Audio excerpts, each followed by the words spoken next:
le génocide en cours et demander à la Cour de prendre des mesures provisoires. Donc, il y a 4 avocats sud-africains qui ont plaidé de façon absolument grandiose. C'était un moment vraiment hyper émouvant, hyper important, et je vais vous faire un peu un résumé de ce que j'en ai retenu. Alors pour rappel, ils étaient là pour prouver qu'il y a un risque pour la population palestinienne de se faire génocider, quoi, tout simplement. Et en fait, du coup, ils ont dû faire déjà un rappel des faits de ce qui se passe depuis le 7 octobre. Et déjà, ce rappel des faits, c'était vraiment dur à entendre. En même temps, ça faisait du bien que ce soit dit comme ça, entre guillemets comme dans un théâtre de justice, parce que même si ça n'aura pas forcément d'effet juridique, on ne sait pas encore ce qui va se passer par la suite, sachant que l'accusation de génocide, elle tient toujours, mais ça peut prendre des années, un procès comme ça. Donc là, il s'agit vraiment de prendre des mesures provisoires et de contraindre Israël, alors contraindre avec des gros guillemets évidemment, à arrêter les bombardements, à arrêter les opérations militaires avant tout, en urgence. Et du coup, voilà, pour prouver leurs arguments, ils ont fait un rappel des faits très exhaustif de tout ce qui s'est passé depuis le 7 octobre. Et ça, ça faisait vraiment bizarre en fait de voir un peu un condensé de tout ce à quoi on assiste depuis 3 mois. Et là, des avocats qui disent les termes, mais vraiment, vraiment les termes, en direct de la station thermale. Et genre, en gros, il y a juste aucun doute. Chaque minute, c'est tellement accablant tout ce qu'ils ont dit. Ce qui est aussi très émouvant et très puissant, c'est que tout ça, ça vient de l'Afrique du Sud. Un pays qui a connu l'apartheid, qui a réussi à s'en libérer. Et qui, à son tour, ils viennent défendre un pays qui subit une oppression comparable à ce qu'ils ont subi. Donc déjà ça, symboliquement, c'est extrêmement fort. Et là, vous pouvez voir que hier soir à Ramallah, en Palestine, il y a eu un rassemblement sur la place Nelson Mandela de Palestiniens qui voulaient dire merci en fait à l'Afrique du Sud d'avoir pris cette initiative. D'ailleurs, les avocats sud-africains ont plusieurs fois cité Nelson Mandela et c'était vraiment... Ouais, c'était trop émouvant. Un autre truc qui est assez incroyable, c'est que là, on a pu voir en fait l'impact des réseaux sociaux. C'est-à-dire qu'ils ont fait référence, les avocats, plusieurs fois au fait que ce génocide se vit en direct sur les réseaux sociaux. Par exemple, la dernière plaidoirie, c'était une avocate irlandaise qui a dit vous vous rendez compte que c'est le premier génocide qui est diffusé en direct par les victimes du dit génocide, qui doivent elles-mêmes diffuser leur propre éradication en fait. C'est quelque chose qui est vraiment genre incroyable.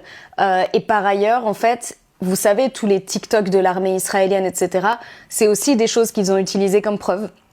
Ils ont montré des extraits vidéo de soldats qui chantent et qui dansent, qui sont heureux de tuer des Palestiniens, etc. Donc ça aussi, c'était assez puissant en fait. En termes de traitement médiatique, c'est assez intéressant parce qu'en gros, il y a quasiment que Al Jazeera qui l'a publié, qui l'a diffusé en direct, cette audience. Elle était aussi disponible sur le site de l'ONU. Il y avait un certain nombre de médias online qui l'ont diffusé aussi.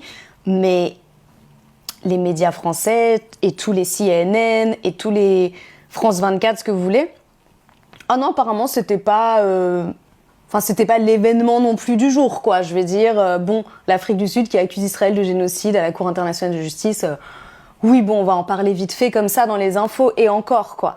Donc ça, c'était quand même assez perturbant, sachant que Al Jazeera était en train donc de le diffuser en direct, mais en plus de montrer les images du génocide en question sur le côté, quoi. Donc là, c'est un truc quand même waouh. Alors maintenant, pour ce qui est d'Israël, donc demain, Israël va pouvoir dire voilà ce qu'ils en pensent. Hein. Donc à savoir que pour eux c'est n'importe quoi, c'est pas du tout, c'est des accusations complètement infondées.